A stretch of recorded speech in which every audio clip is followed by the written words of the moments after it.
Menyebut nama Sophia Latjuba, pastinya masyarakat Indonesia hampir semua mengetahuinya. Dikenal sebagai artis yang mempunyai kemampuan berakting hingga bernyanyi.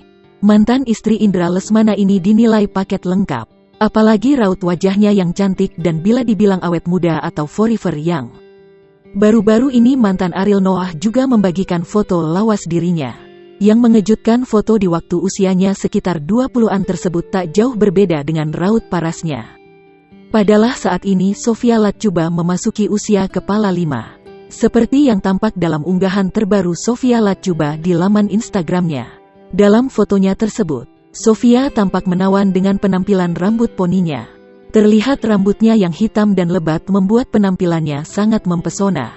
Tatapan matanya tajam. Wajah blasteran kian membuat Sophia Latjuba semakin cantik.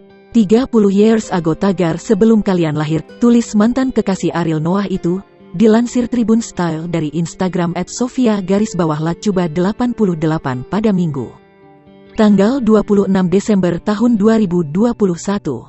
Potret lawasnya itu pun berhasil mencuri perhatian warganet yang melihatnya. Banyak dari mereka yang mengaku kagum dengan wajah Sophia yang seolah TK pernah menua sedikitpun.